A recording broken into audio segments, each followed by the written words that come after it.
You know, you see companies everywhere these days, selling just about anything online, reaching customers across the globe faster than ever before. Mm-hmm. The scale is incredible. But how many of them actually manage to, like, break through all that noise and build something that feels like a real brand? Yeah, that's the tricky part, isn't it? Something that resonates, something you remember and trust. Exactly. Not just another fleeting listing you stumble across online. It's a massive challenge for sure. I mean, the sheer volume of products and sellers in the global digital marketplace is just staggering. Simply existing there isn't nearly enough. Right. Building a brand that truly cuts through, that takes a whole different kind of thinking, a deeper strategy. Absolutely. And today we're dedicating this deep dive to a company that many people point to as a prime example, a Chinese brand that has genuinely achieved significant global success, Anker. Anchor, yes. They've really managed to stand out, haven't they? Yeah. Evolving into something much more, well, sophisticated than your typical cross-border e-commerce seller. Anchor's journey is it's a really compelling case study. And our insights for this deep dive, they come from a pretty valuable Oh, source. yeah? Yeah, an extensive discussion with an expert who has deep research experience in brand building, specifically looking at Chinese companies navigating international markets. Okay. And what's particularly insightful, I think, is that this isn't just academic theory. This expert, they have close ties to the industry, connections even within the company's founding circles. Wow, really? So like an insider perspective almost. Pretty close, yeah. It offers a perspective rooted in practical understanding and, some real context. That kind of perspective is exactly what we need for a proper deep dive. So our mission today is to unpack that Anchor story. Let's do it. We want to trace their history, uncover the specific ingredients that powered their global success, really understand what sets them fundamentally apart from their contemporaries, Mm-hmm. and explore how the founders' unique mindset might have influenced their path, and then maybe look ahead a bit, what their future growth trajectory might involve. Yeah, getting beyond the surface narrative, trying to understand the underlying business logic, the systematic methodology that's kind of defined their journey. Exactly, because it's easy to just see Anchor-powered banks or chargers in a store or online, right? Sure, they're ubiquitous now. But the real substance, as you said, is in that strategic foundation, the operational philosophy they built right from the ground up. That's where the interesting lessons are, I think. So let's start right there. What, according to this expert's view, makes Anchor different right from the get-go? You mentioned they're far more than just a typical cross-border success story. Yeah, that's a crucial distinction to make early on. The expert really highlights that Anchor has significantly transformed over time. How so? Well, it began maybe looking like a single brand selling stuff online, but it's really evolved into a multi-brand group with a proper global footprint. Okay, multi-brand group. Right. And the expert points to their achievements being particularly significant and, frankly, quite rare in three key areas. First, their genuine success in globalization, really making it work internationally.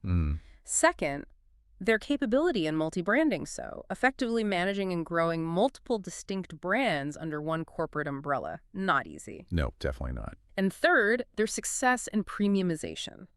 Steadily moving their product positioning towards the mid to high-end price points across various categories. So it's not just about shipping boxes overseas. It's building multiple respected identities and doing it at higher price points, higher perceived value in tough global markets. It sounds like a much more complex game. It is a much more complex undertaking, and this is precisely why studying Anchor offers such practical, valuable lessons. For who? Just other e-commerce sellers? No, much broader than that. It's not just for other cross-border businesses. Really, any company aiming to build a portfolio of strong brands or expand internationally or elevate its product positioning can learn a lot from Anchor's experience. Okay. The expert even draws parallels to well-known domestic Chinese brands, think like Anta or Lining, who are also actively pursuing similar strategic paths now: globalization, multi-branding, premiumization. Right, those are big strategic plays. Exactly. So Anchor provides this really compelling case study, maybe even a potential template for navigating these kinds of strategic complexities. Okay, let's dive into their history then. The expert structures Anchor's development into roughly 4 distinct phases, Can you lay out that historical view for us? Yeah, understanding these phases is pretty key because it shows their evolution wasn't just like a straight line up. It was a journey marked by specific strategic shifts and periods of learning and sometimes correction. Okay, let's kick off with the very beginning. Stage one, the startup phase. The expert puts this roughly from 2011 to 2014. What was the foundation laid during this period? And what about the founder, Yang Meng? What were his key characteristics? Right, so in that initial period, the expert describes Yang Meng as someone with a clear talent, a real knack for spotting and seizing market opportunities. Okay, entrepreneurial flair. Definitely. Mm. And skilled at what you might call micro innovation within products, finding ways to make existing product types just slightly better, more convenient, maybe more user friendly. Small improvements that make a difference. Exactly. But while those traits are important, the expert really emphasizes that crucially, Yang Meng also possessed something less common at the time, especially among his peers in that space, a foundational understanding of brand underlying logic and a deep focus on user logic, right from the absolute outset. User logic as a core principle from day one.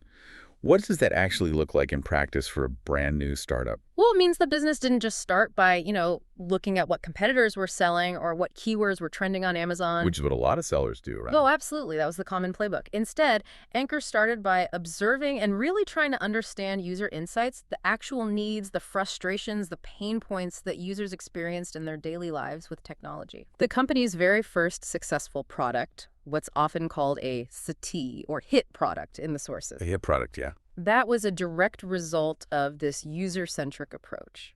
The expert mentions that well-known anecdote, you've probably heard it, about the founder personally experiencing laptop charging problems back when he was working at Google. Right. The story goes he couldn't find a good replacement battery. Exactly. And while, those kinds of origin stories and reports can sometimes simplify complex beginnings. Sure, they get polished. Right. The core takeaway, the expert stresses, is that their inception was genuinely driven by a real user insight, not just by analyzing the competition. So they identified a real problem. Mm. Users had maybe crappy replacement batteries or unreliable chargers and built a product to solve it exceptionally well. Precisely. And this leads to another absolutely critical early decision the expert highlights, a very conscious choice made very early on. Which was? To attach the name and logo Anker to their product. Seems obvious now, but maybe wasn't then. It really wasn't standard practice for many manufacturers back then, and the expert stresses this wasn't just like a top-down marketing directive. It was apparently a consensus among all staff. Everyone agreed this was important. Interesting. A collective decision. Yeah, and it might sound simple now just putting a name on a box, but the expert views this as a massive qualitative change, something that fundamentally altered their trajectory. Why? What was the impact? Because users began actively searching for the brand Anker when they needed a charging product. They weren't just searching for generic terms like phone charger or USB cable anymore. Ah, so people were looking for them specifically. Exactly. This incredibly early brand consciousness, this decision to build a recognizable identity from day one, truly distinguished them. The vast majority of manufacturers at that time, they were just producing anonymous goods for other brands, or maybe listing generic products online without any thought of registering a name or building a logo people remembered. That's powerful. It shifts you, doesn't it? From being just another disposable commodity provider to something users can actually remember, maybe build a relationship with, and actively seek out. Laid the groundwork for brand equity right from day one. Precisely. It was a foundational choice that clearly reflected that underlying brand logic the founder possessed, even back then. Okay, so they established this user-centric, brand-conscious foundation early on. What happened next as they moved into stage two? The expert places this starting around 2014. Right. Stage 2 is really characterized by significant expansion and, importantly, expansion across multiple dimensions at the same time. Okay, growing outwards. Yeah. A key strategic pillar in this phase was what the expert describes as prioritizing doing good channel deep penetration. Channel deep penetration. What does that mean in practice for Anker?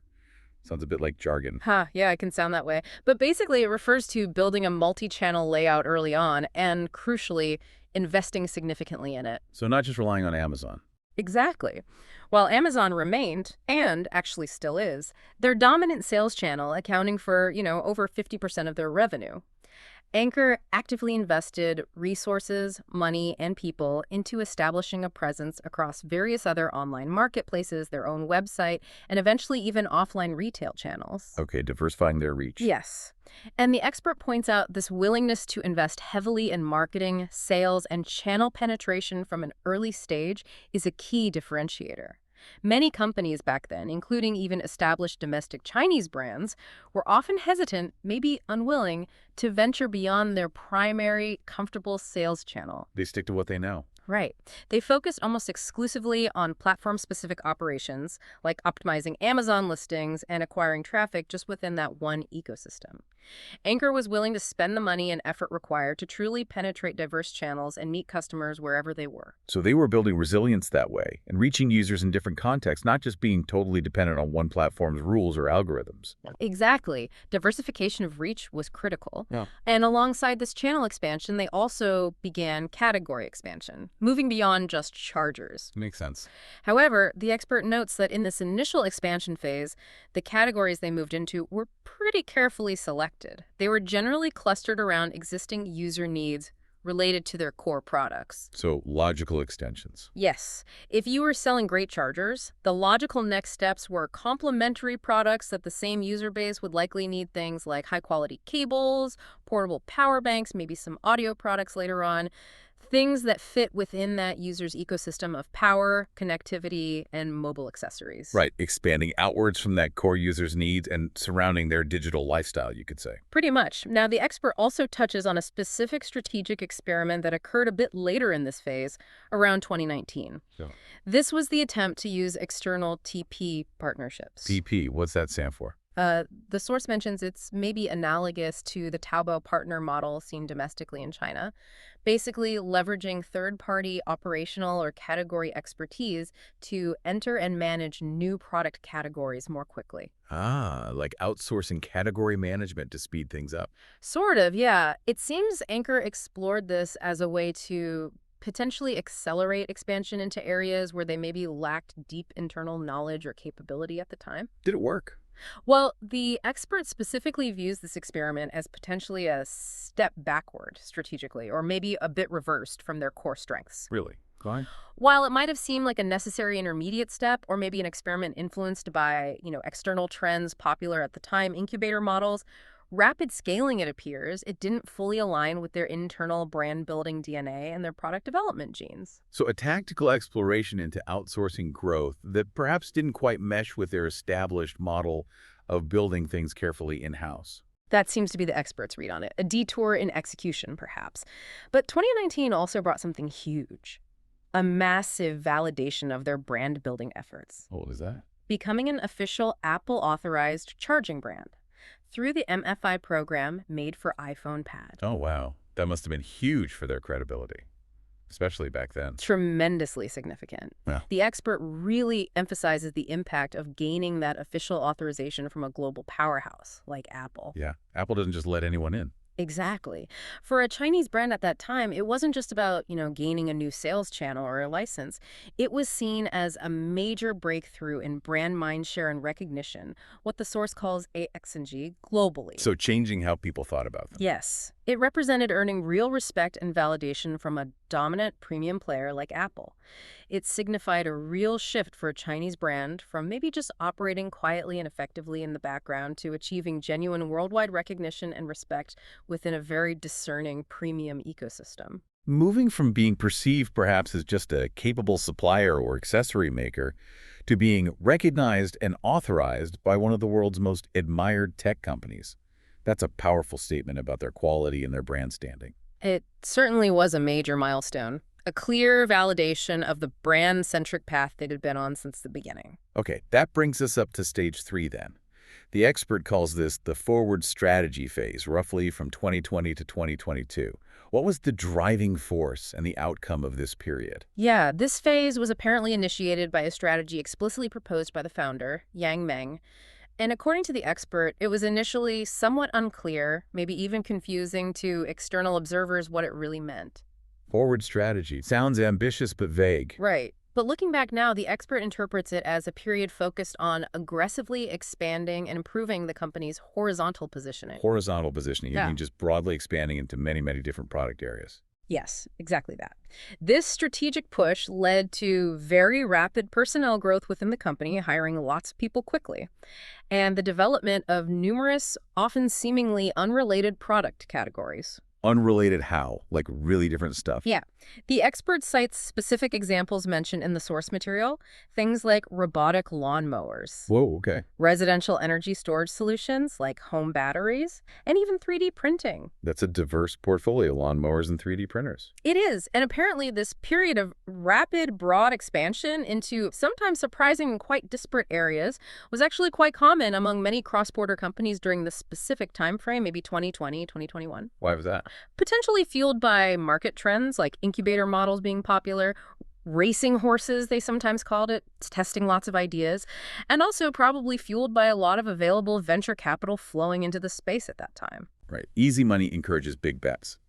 So after building the core and expanding carefully into related areas, they went for a much wider, almost exploratory phase across potentially very different markets and technologies. That seems to be the characterization of this phase, a broad, aggressive push into diverse territories. A real forward push, I suppose. Which then leads us, perhaps inevitably, to the current phase, stage 4, correction and star brand cultivation. This is from approximately 2022 to the present day. What was the major shift here? Well, in 2022, Anker made a very significant and quite public decision. They shut down 10 product teams, teams that were identified internally as underperforming or not meeting strategic goals. 10 teams. That's a big cut. It is, and the expert interprets this quite clearly as a necessary correction, or using a Chinese phrase mentioned, 不论sheng, which sort of means correcting chaos or returning to order after a period of turbulence. It wasn't necessarily that the ideas or the teams themselves were fundamentally flawed, but perhaps in the context of the broader strategy, resource allocation, and the company's core execution capabilities, a significant refocusing was required. Essentially pruning back some of that rapid, broad expansion from the previous forward strategy phase. Precisely, tidying up after the big push. And the renewed focus since then, the expert says, has been squarely on multi-brand specialization. And crucially, the cultivation of what the expert terms genuine star brands. hàng shut, So brands. yeah. Like celestial bodies. Yeah, the analogy is intentional. The expert contrasts this with the earlier phase where new brands or categories might have been initiated more like small satellites or maybe meteors experiments perhaps, without the explicit dedicated intention or resources to become massive market leaders in their own right. So star brands suggests brands that are intended to be leaders, or at least major established players within their specific categories, like a sun in its own solar system. Yes, exactly that. Brands with significant gravitational pull in their market. The expert draws an analogy here to P&G's multi-brand strategy. Okay, like Tide, Pampers, Gillette. Right. Think of P&G brands like Pantene in hair care or Olay in skincare. Each of those is a leader, or certainly a major player, within its specific product category. And crucially, each represents significant volume and market presence as a standalone brand within the larger P&G group structure. They stand on their own 2 feet. Exactly. Anker is now, according to the expert's view, aiming to build a portfolio of such leading, high-volume, established brands within its corporate group.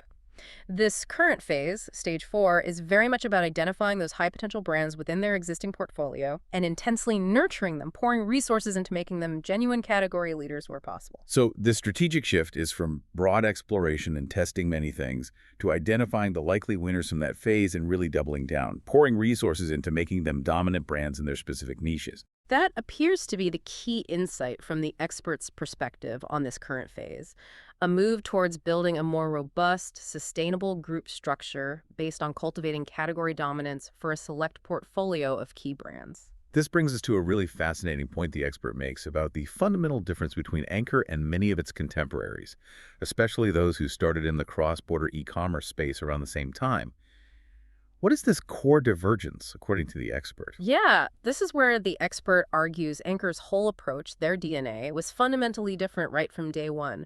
while many contemporaries, maybe the majority, focus primarily on competitor analysis, seeing what sells well for others. Copying, basically. Or fast following. Often, yes. Or optimizing their listings on platforms like Amazon, playing the algorithm game, and focusing on tactical traffic acquisition to achieve quick, short-term profits. There's that Chinese term again, Enkinkwai. Short, flat, and fast. Get in, make money, get out, maybe. A quick book approach. Right. Anker, in contrast, was founded on user insight and brand thinking. So, while others were maybe playing the short-term platform optimization game for rapid gains, Anker was focused from the start on solving real user problems and building a lasting identity. That's precisely the core difference the expert highlights. Anker positioned itself from day one, not as just another seller, but as a product-oriented company. Product first. Exactly.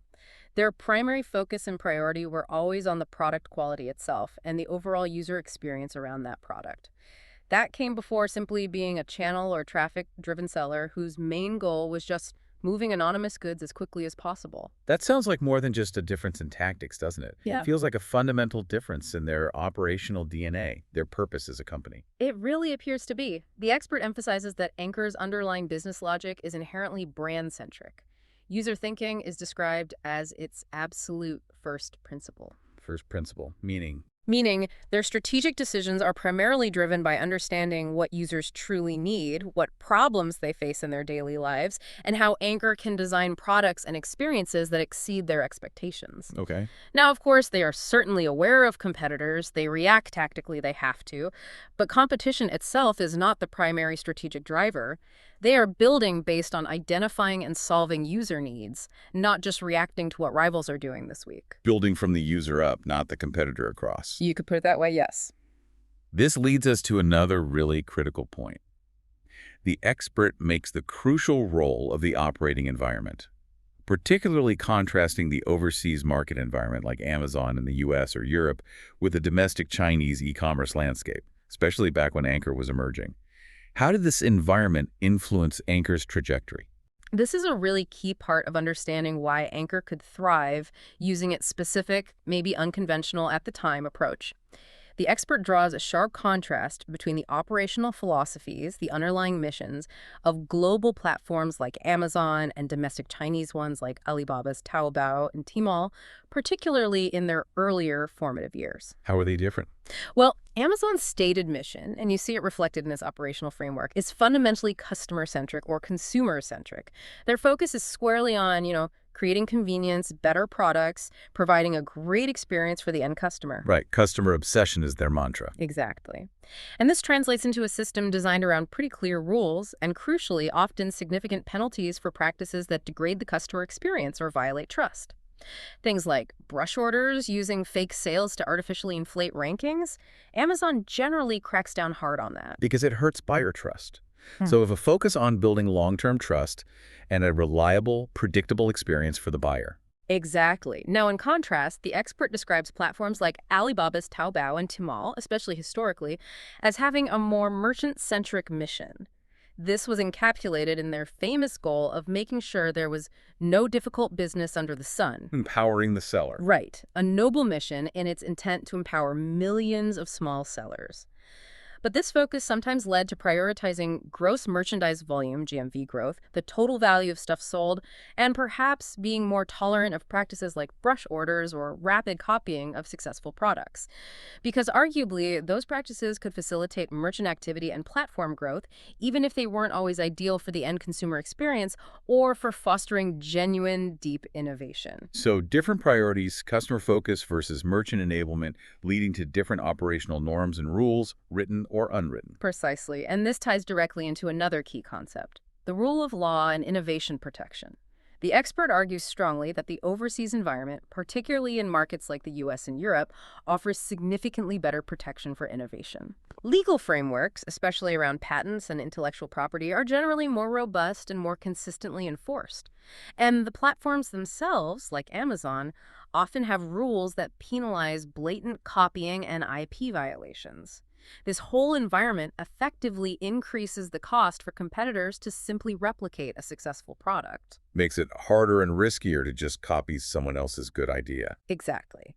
Which means that companies like Anker that invest heavily in R&D, in original design, in building unique features, they can actually reap the rewards for that investment. Their innovation is less likely to be immediately commoditized by low-cost copycats. So your investment in innovation and quality is more likely to pay off long-term because it's harder for others to just flood the market with cheap knockoffs immediately and undercut you on price. That's a core part of the argument, yes. Now contrast that with the domestic Chinese e-commerce environment, particularly in earlier years, which the expert suggests was sometimes characterized by huo. Wahoo, what's that mean? It's a term that can imply sort of tricky maneuvers, clever shortcuts, maybe gaming the system.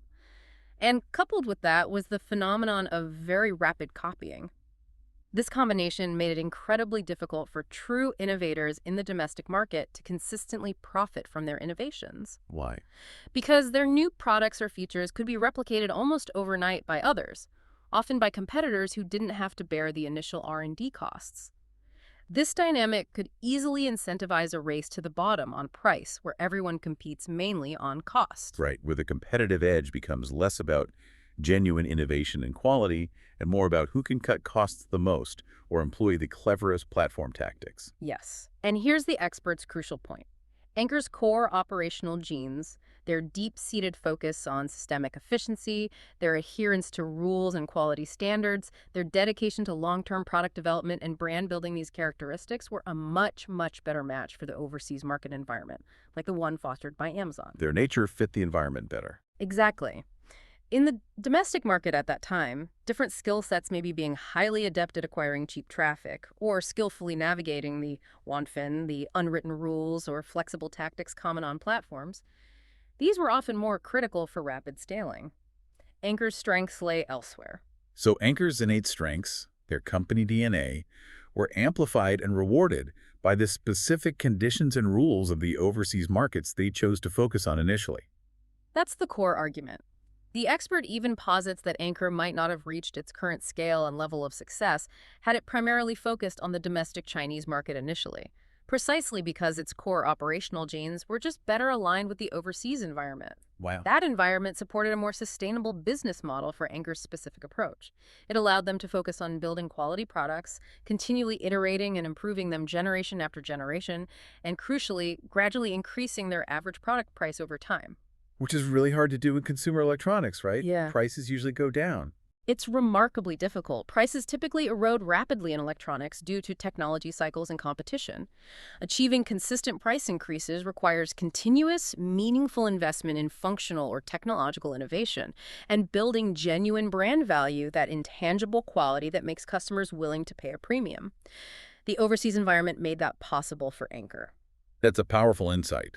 The environment wasn't just a backdrop, a place to sell products, but a fundamental factor that actively shaped, supported, and ultimately rewarded their specific brand-centric approach to building a business. Absolutely. It created the conditions, the fertile ground, where their brand-centric, product-focused strategy could yield long-term, sustainable value creation, not just short-term sales. Okay, let's dig a bit deeper now into Anker's actual business cycle and the methodology they seem to have developed.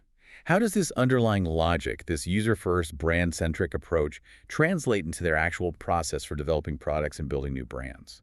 Right. So the expert describes Anker's business cycle as being built upon that fundamental underlying logic base. We talked about their user and brand-centric core, but combined with a pretty sophisticated systemic methodology.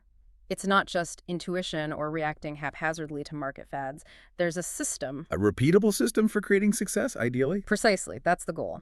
The expert reiterates that their base isn't about, winning tactical skirmishes against competitors every single day. It's about deeply understanding user needs and consistently striving to exceed their expectations.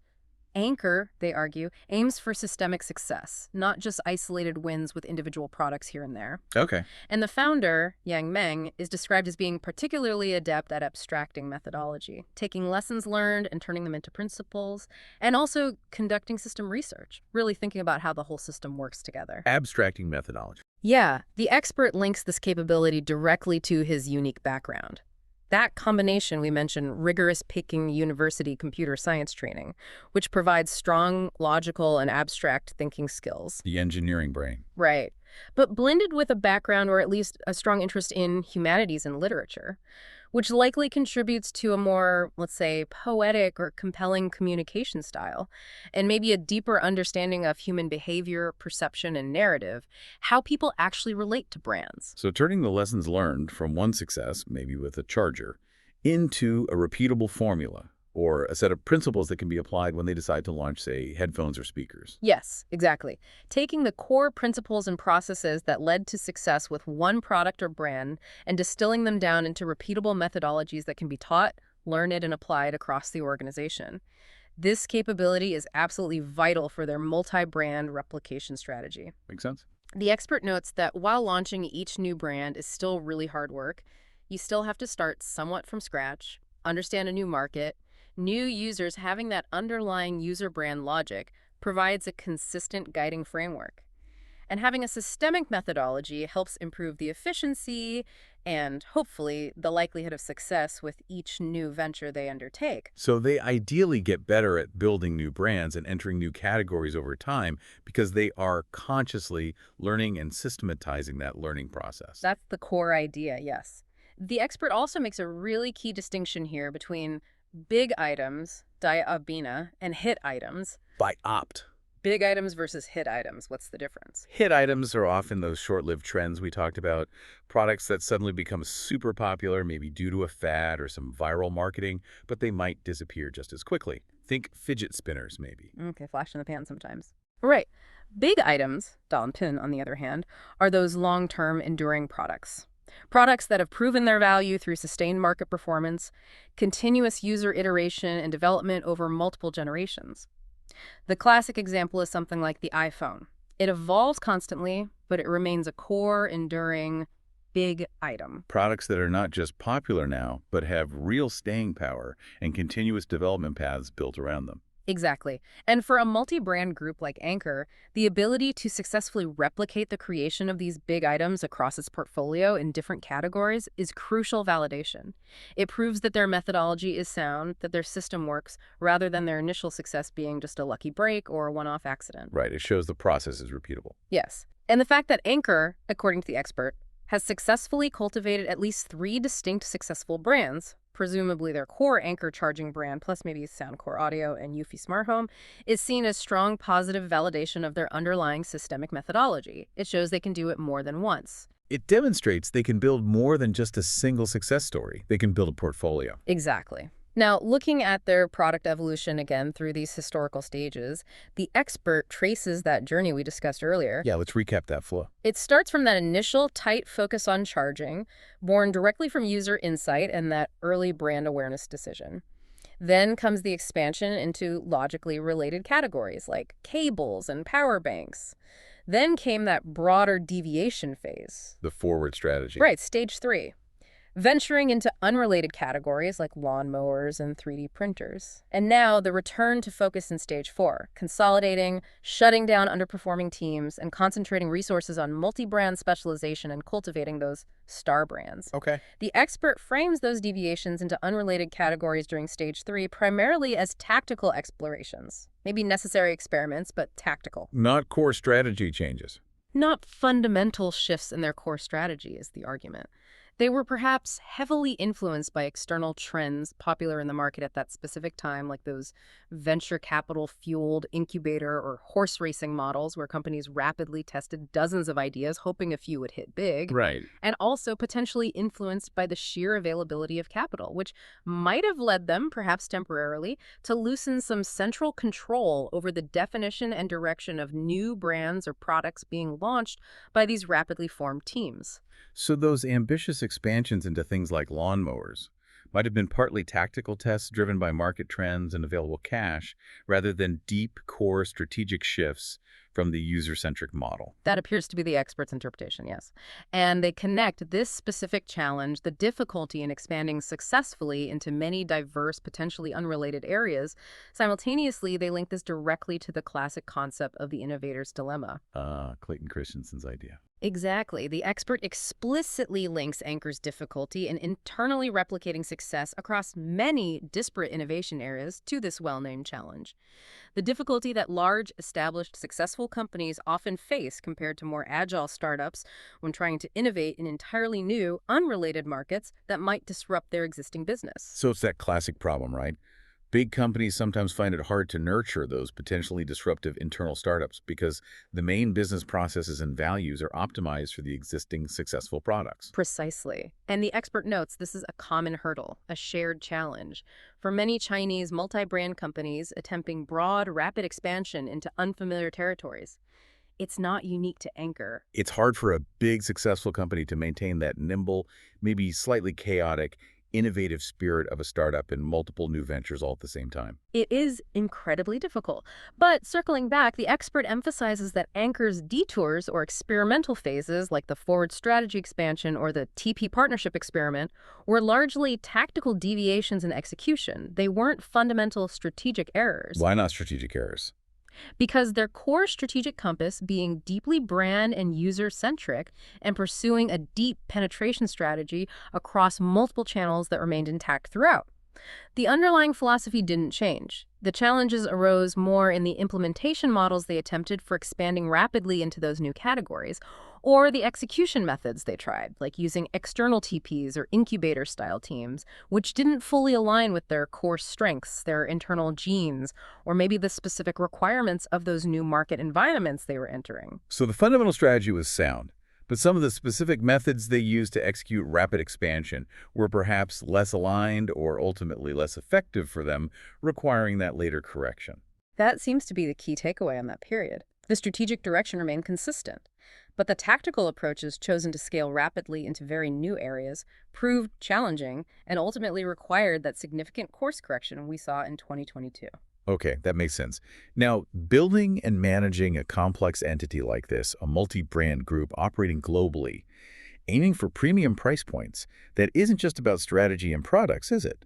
It requires a pretty formidable organization behind it all. Oh, absolutely. What insights does the expert offer about Anker's organizational culture and the leadership that enables this?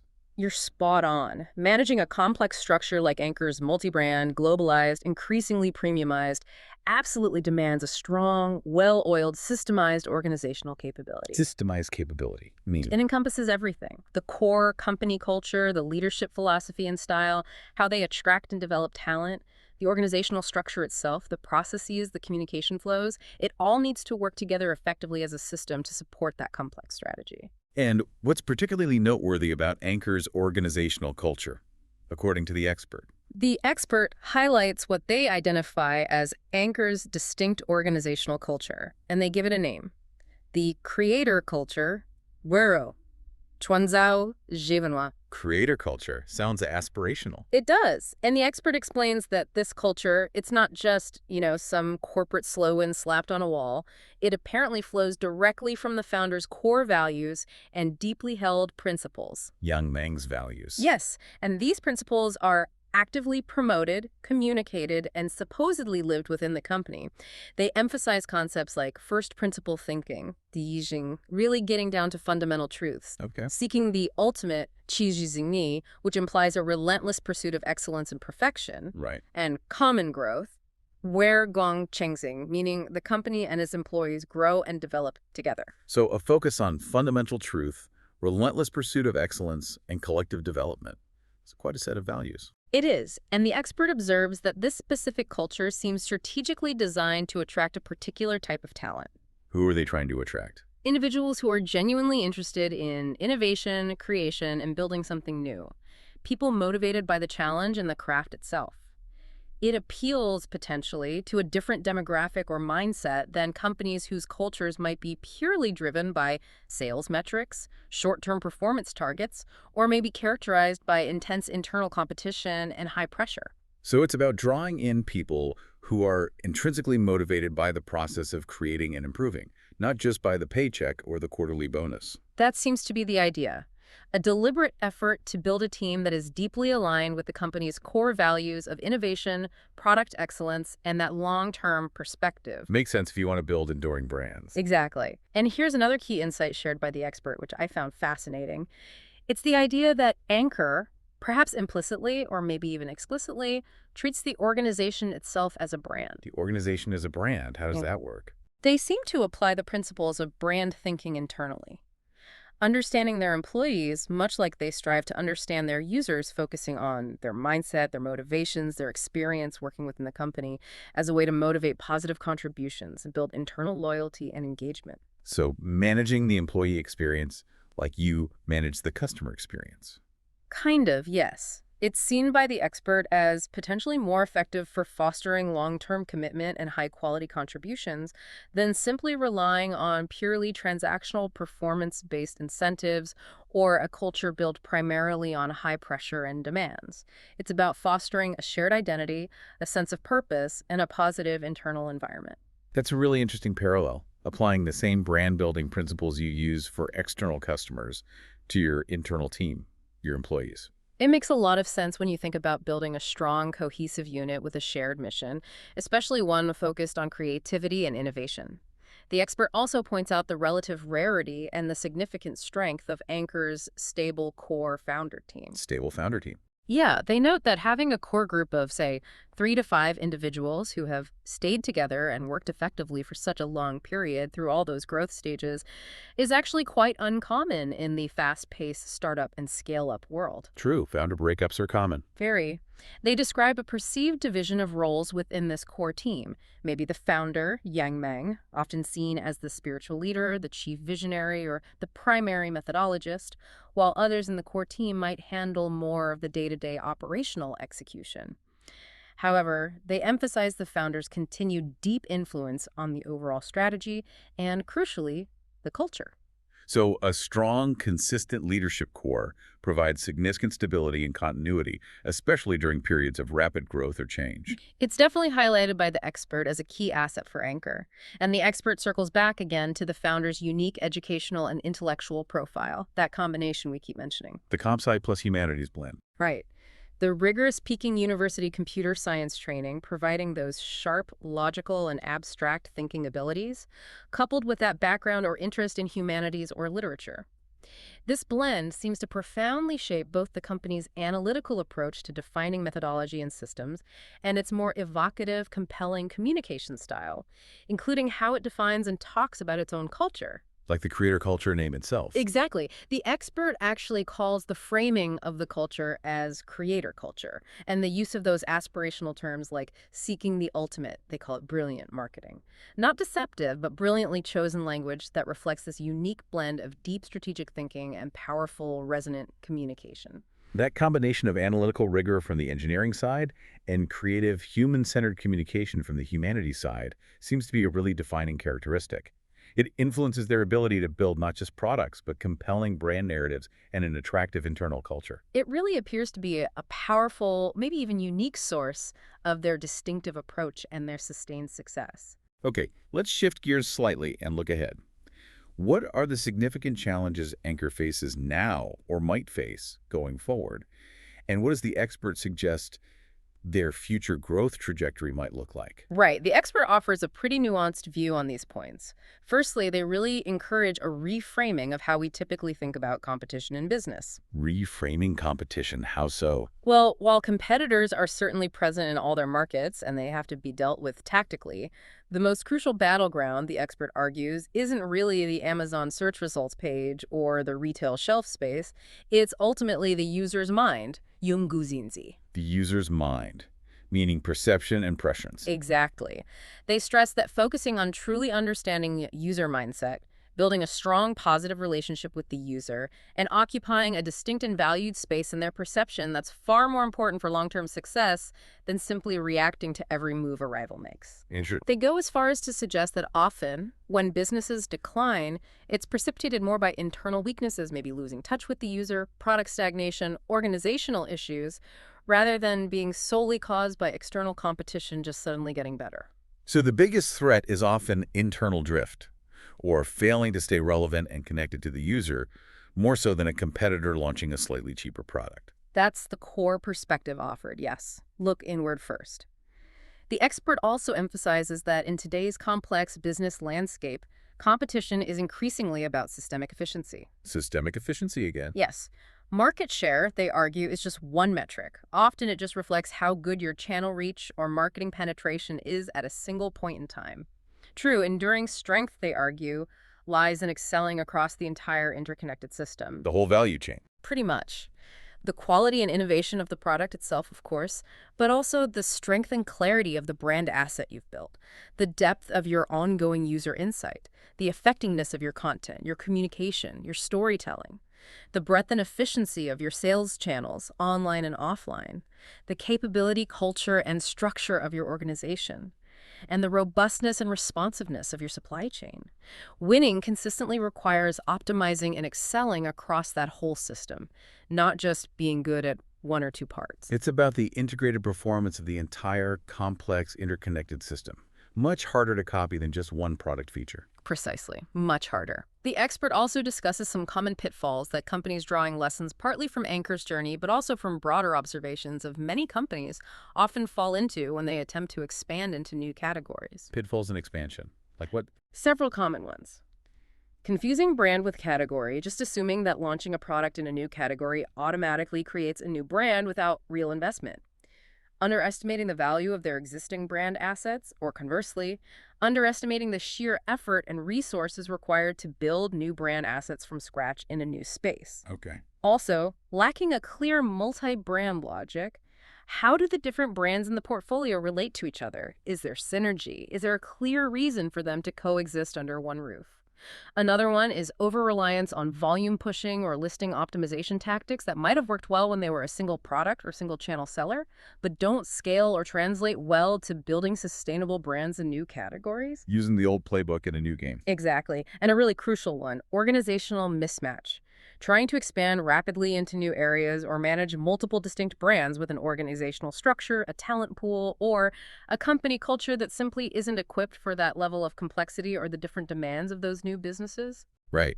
Those sound like mistakes that can easily dilute the core brand, spread resources way too thinly, or lead to ventures failing because the organization just isn't built to support them properly. Exactly.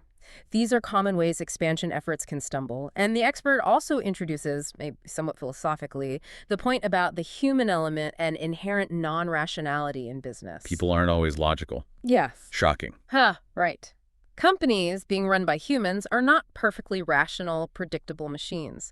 Sudden detours or deviations from core principles can happen. They might be influenced by market fads, by internal politics or pressures, by shifts in leadership focus, or sometimes even just by the sudden availability of significant amounts of capital that encourages ambitious, maybe less than rigorously planned ventures. We have the money. Let's try everything. Kind of. And the expert notes that even very strong, successful companies, think Apple, Huawei, even P&G, have arguably had phases or specific initiatives that, looking back, might be seen as temporary deviations from their core strengths or strategies, driven by some of these less rational factors. So those periods of rapid, broad expansion at Anker, like the forward strategy, might have been partly influenced by some of these human or environmental factors, market hype, available VC money beyond just pure, cold strategic logic. It's suggested as a possibility, yes. Part of the complex reality of how businesses actually operate. The expert also highlights the critical importance, especially for a company scaling like Anker, of the founder's own ongoing systemic thinking, and ensuring their leadership stage and capabilities are appropriate for the company's current growth phase and complexity. The leader needs to grow at the company. Absolutely. Managing a large, complex, global multi-brand group is a vastly different leadership challenge than running a scrappy startup. Sometimes, the expert suggests, the real bottleneck preventing further effective growth, or perhaps contributing to strategic detours, might be the founder's own lack of clarity at that stage, or their systemic understanding not keeping pace with the company's scale. The advice is clear. Avoid reckless expansion if the organizational capability and the leadership's systemic capability isn't truly ready for it. That's a tough mirror for founders to look into sometimes, isn't it? Knowing when your own thinking needs to evolve to match the scale you've created. It's a critical part of sustained leadership success. Now, reaffirming an earlier point, The expert reiterates that Anker's past detours, the rapid expansion, the TP experiment, were ultimately valuable learning experiences. And crucially, they were primarily tactical in nature. Not strategic failures. Not fundamental strategic failures, is the argument, because the core strategic path being brand and user-centric, focusing on product, pursuing a deep channel penetration strategy that was fundamentally correct for them and remained intact. The difficulties arose more in the execution models they attempted for achieving rapid expansion, models that, in hindsight, didn't fully align with their core strengths or the specific dynamics of the markets they were trying to enter so quickly. So they learned some tough lessons about how best to expand and scale their model. But those lessons ultimately reinforced the validity of their core strategic direction, their North Star. That seems to be the interpretation offered, yes. Now, looking forward at Anker's potential future trajectory, the expert sees several positive factors working in their favor. Such as? Their established strengths, primarily. Their proven capability for continuous product iteration and improvement, particularly strong in consumer electronics. Their significant brand asset, the reputation and trust they've built over more than a decade, and the continued general supportiveness of the overseas market environment for their particular model of quality, brand, and steady innovation. So the foundations are strong. Yes. Their ability going forward to successfully navigate the inherent challenges of multi-brand scaling, managing complexity, allocating resources effectively, maintaining that systemic efficiency across a growing group that will be the critical determinant of their future growth rate and ultimate scale. So the big question is, will they evolve into a multi-category giant like some of the huge global tech players? Well, the expert suggests that becoming a true multi-category leader on the scale of, say, an Apple is extremely difficult. They actually describe Apple as almost a kind of super single-category company because of its immense focus and dominance within its tightly integrated core ecosystem. Right, Outer's world is very interconnected. Exactly.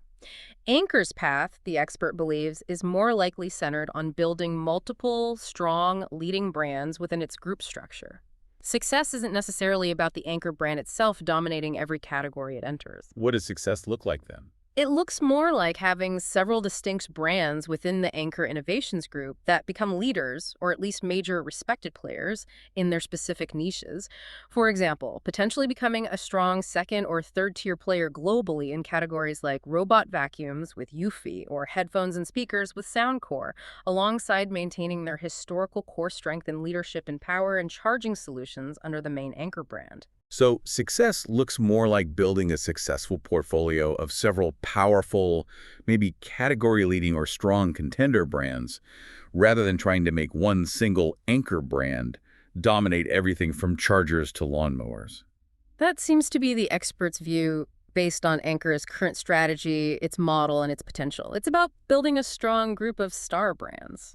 Finally, just touching on the investment perspective, which might be relevant to some listeners interested in the business side. Yeah? The expert mentions that sometimes short-term market worries or temporary dips concerning a company like Anker might actually present interesting opportunities for long-term investors. Why is that? Because they see Anker as fundamentally a problem-solving oriented company. It has a robust foundation, that strong, stable team, a clear core strategy that's proven effective, operating in a generally supportive environment. So as long as its core categories remain viable and relevant, temporary setbacks might be just that, temporary. They also contrast Anker's potential valuation depending on the market environment it operates in, like being listed in China's A-share market versus potentially listing in the U.S., noting its overall significance as a leading, maybe even pioneering case study of a Chinese brand achieving substantial, sustainable global success through a brand-led approach. It really sounds like Anker's journey is just a rich source of lessons, doesn't it? Not just in the tactics of logistics or marketing abroad, but in the deeper fundamentals of how you build a resilient, brand-driven business and how profoundly the operating environment can shape your opportunities and outcomes. It really does provide valuable insights, I think, for any entrepreneur, any business leader who's looking to create sustainable, significant value in today's incredibly complex and competitive global markets. There's a lot to learn there. So what should you, our listener, really take away from this deep dive into Anker's story? Well, for me, it's a powerful illustration that building a truly successful global brand isn't just about finding market gaps or being clever with online listings. It seems to stem from fundamental, often very early, strategic choices.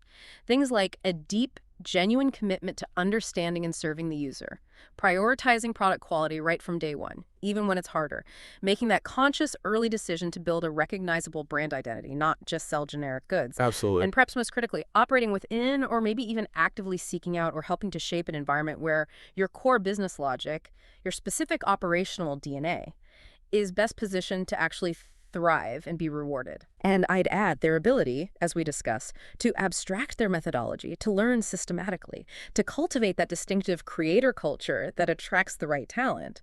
And crucially, their ability to learn from tactical detours, to correct course while staying remarkably true to their core strategic principles over more than a decade, that offers a really compelling blueprint for navigating the immense challenges of multi-brand scaling and global expansion. It really makes you think, doesn't it? That final point about the environment.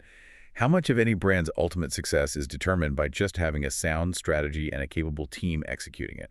And how much is equally, maybe fundamentally dependent on finding, or perhaps even deliberately creating the right environment for that strategy and that team to truly flourish? That's a great question, and maybe another one for you to ponder. As more and more Chinese companies look towards international growth, what specific lessons can they really draw from Anker's experience? Not just the visible things like product design or marketing campaigns, but those deeper, harder to replicate lessons about building a resilient organization from the inside out, fostering a culture that's genuinely centered on creation and long-term value, and perhaps most importantly, discerning or cultivating the specific market environments where their unique strengths, their own company genes, can genuinely shine and build lasting, sustainable value. Absolutely. Food for thought. And remember, these insights we've shared today are drawn from that expert source, someone deeply involved in research and education, specifically focused on brand building and global expansion, working directly with many entrepreneurs navigating these very challenges. Right. Their perspective is informed by that hands-on, practical experience in the field. You can find more information about the expert and their work referenced in the show notes for this deep dive. We definitely encourage you to check that out if you want to explore further and continue your own deep dive into these fascinating topics. Thanks so much for joining us today.